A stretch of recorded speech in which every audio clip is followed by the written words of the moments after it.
You offer forgiveness to men you have wronged. Well, I don't think you quite understand. Our company is interested in only one objective: laying track and operating a line through this territory. And, quite frankly, you and your friends have complicated things for us. And I'm...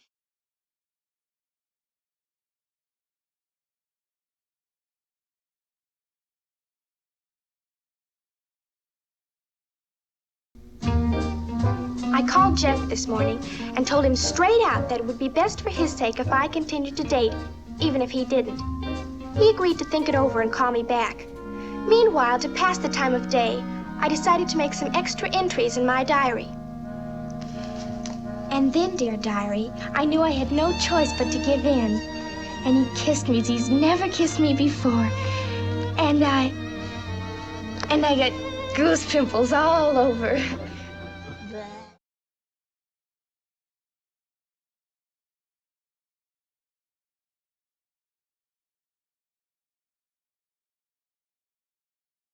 My daddy says, show me a man without a crease in his trousers and I'll show you a failure. Oh, I agree. You know, I have pants hangers for my pants. Oh, isn't that nice? And coat hangers for my coats. Oh, I'm so glad. Not the wire hangers, but the big wooden type that are shaped to fit a person's own shoulders. What a splendid idea.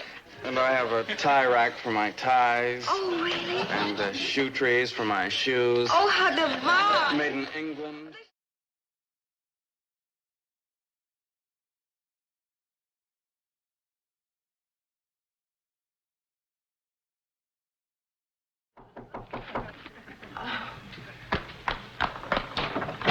Yes? It's me, Sandy. Oh, wait till I get the chain unlatched. Come on, open up. Will you wait a minute? What's with all the safety precautions? David acts so worried about my being alone, I had the manager put it up. Hey, Linda, wait till you see what just came in the mail. What, you won the bake-off? Who cares about cakes at a time like this? Stop sprinkling. Look! What is it? Look! Life insurance policy, $60,000 worth, and beneficiary Sandy Kramer. Gee, who sent that?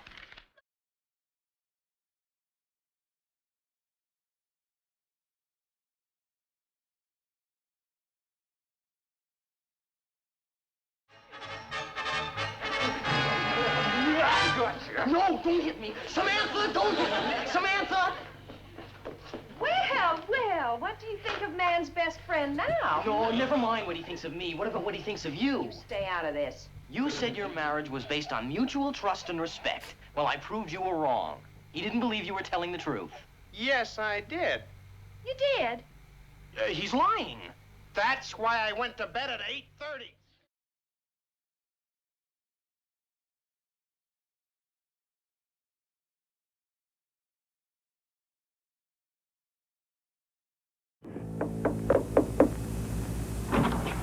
Hey, neighbor, I got a problem. Wow, it talks. I locked my key inside my apartment next to yours. And you want to use my phone to call the apartment manager. Right. He's gone. He's never there during football season. He's a football player? No, he's a bookie. Bookie. You know, bookmaker. I didn't know they still made books by hand anymore. You're not from around here. How could you tell?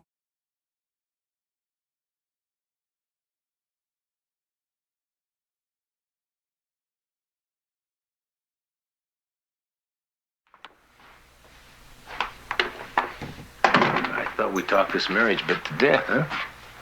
What changed your mind? The Schillers. I went to see him last night. Mr. Schiller said he was through with Ellie. She doesn't want them, so they don't want her.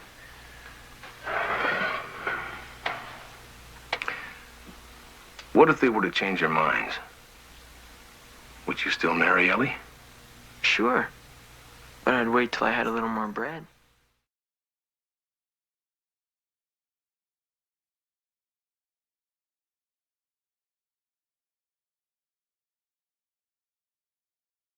Here, Chuck, have this sent over to maintenance, will you? Yeah, right.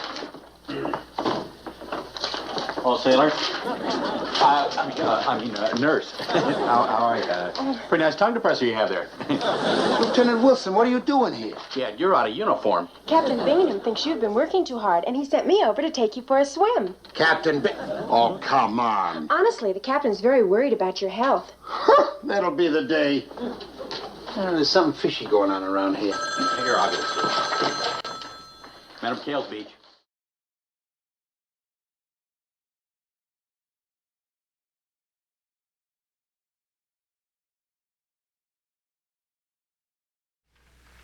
Your killing days are over, Kriego. This time you're gonna die.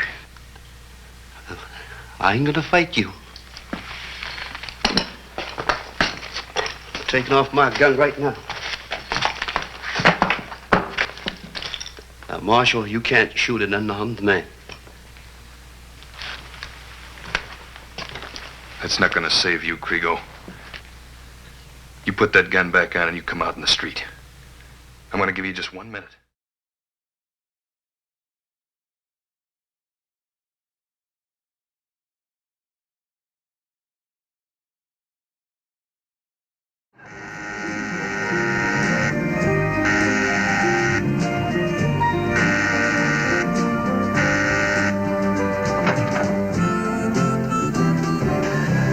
Louise? Andy? Won't you come in? Fine. So, this is your apartment. Well, from your letters, I thought it was much bigger. It was bigger in my letters.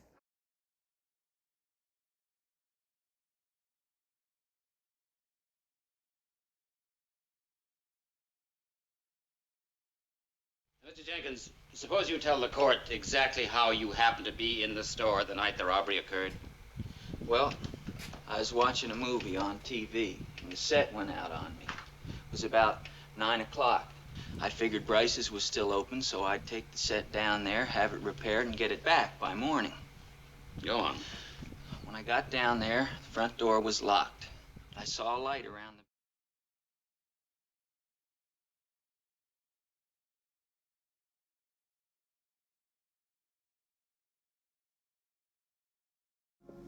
Badminton, anyone?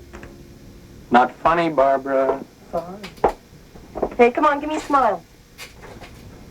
I can't. Not when I think about those poor Marines. Those guys, they're expecting the recreation part of their R&R, and all I have to offer them is our old Hoot Gibson movie. Well, they're desperate. Maybe they'll like it. I doubt it. Nick, what if we put on a show? Of the nurses, I mean. The nurses? Well, what would you do? Play musical bedpan? We've already...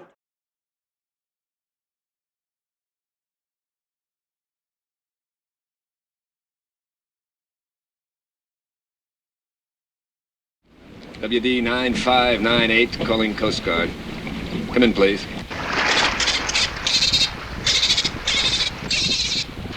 What is that, some kind of trained fish you got there? That's a dolphin, and he's our pet. Flipper, get him! Where'd it go?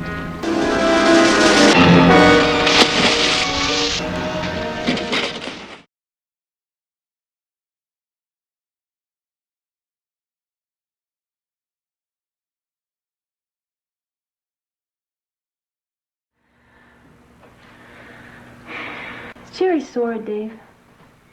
Why? Should he be?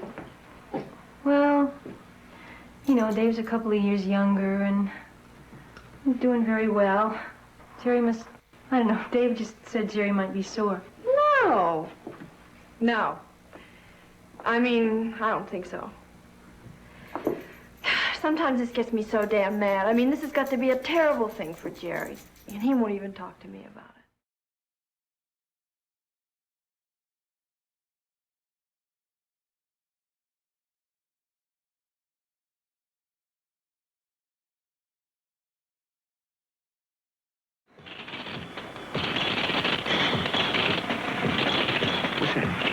I know.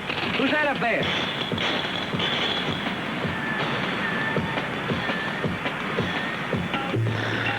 I said who's up there?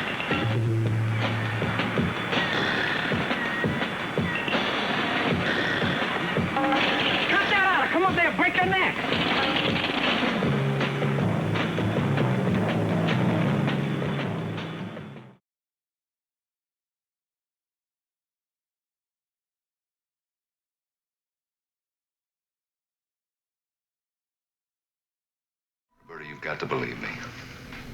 Look, a truly advanced planet wouldn't use force. They wouldn't come here in strange alien forms. The best of all possible methods would be to take human beings to their world, train them for generations until they're needed here. Mr. Seven, I want to believe you. I do. I mean, I know this world needs help.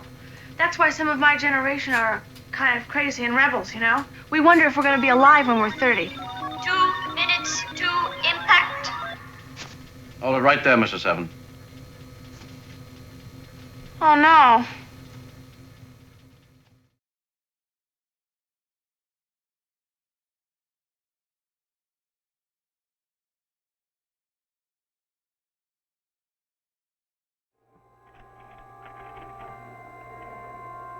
Now, you know this all by heart. Yes. Miyazaki said never trust a woman in love. How right he was. There. We're crossing over the bridge. When you reach the other side, you will be safe. I'm sure of that. But love could have been the undoing of us all, my dear young friend. When I leave the train, I shall light my pipe with this.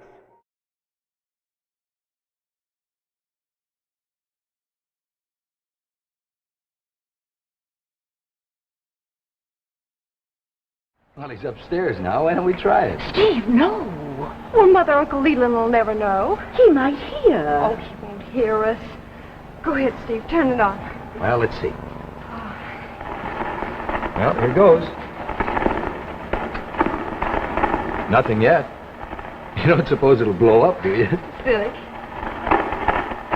Oh, gracious. You children must be frozen. Why, Mother. He's worse. He had to moor the launch out in the middle of the channel and row back to shore.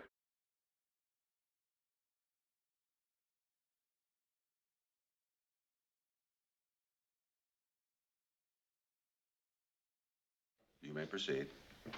Mr. Hyde, what did your wife say to you and to Mr. Mason about the man who had hit her? She said that the lights went off, and he rushed in from the outer office. And he hit her. Well, that's all she could remember. Did you ask her if she would recognize her assailant? Yes. She said that she'd know him anywhere. I see. Now, would you tell this court, please, the circumstances of your wife's disappearance? Well...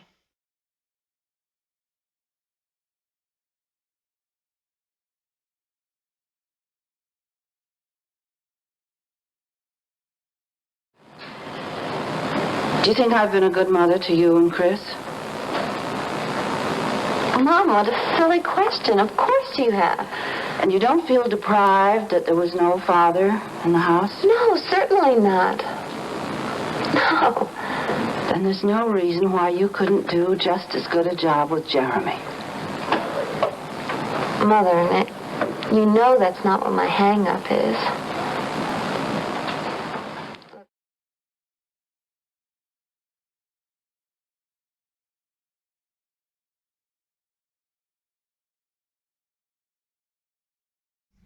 Now, what's your full name and street address? Lester Stanton. So 2390 Rupert Street. Rupert. You were with Richie yesterday, huh? Yeah. Where was that? It was over at Charlie Bates's place.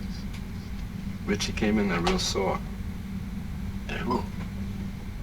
At everybody.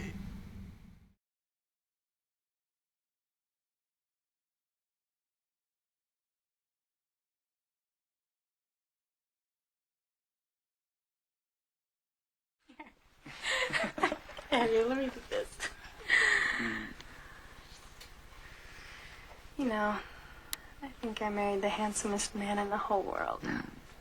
No, I don't think. I know I did. Yeah? Yeah. And I ended up with a dog, right? Oh, I wish we didn't have to go out tonight. I wish we could just stay here. Just you and me, alone, naked, in bed, making long, hot, passionate love. Maria, cut it out.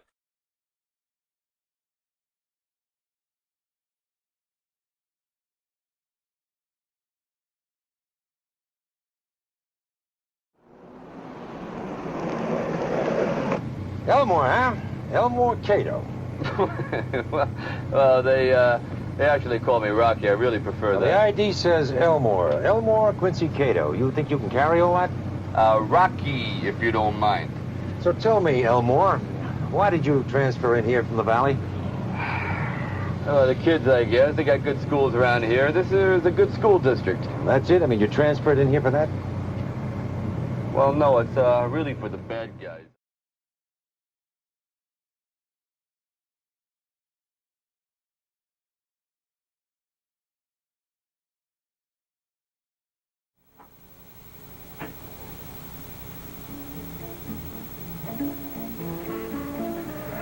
Go ahead. You have to come with me. Don't stop anywhere and don't talk to anyone. Out of the starch factory into the Secret Service. Please, I'm relaying a message from Admiral Fox. The rest of the message. We'll be told that when we get there. I don't know either.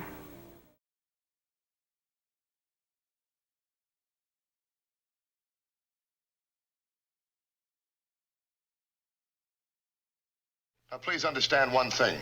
One man is dead, the other faces a prison term. Anything you can tell us will help everybody concerned. Honest, Mr. Matthews, it's like we told you before. We didn't even know a patrolman was chasing us. If we'd known a cop was after us, we wouldn't have kept on going. We're not that dumb.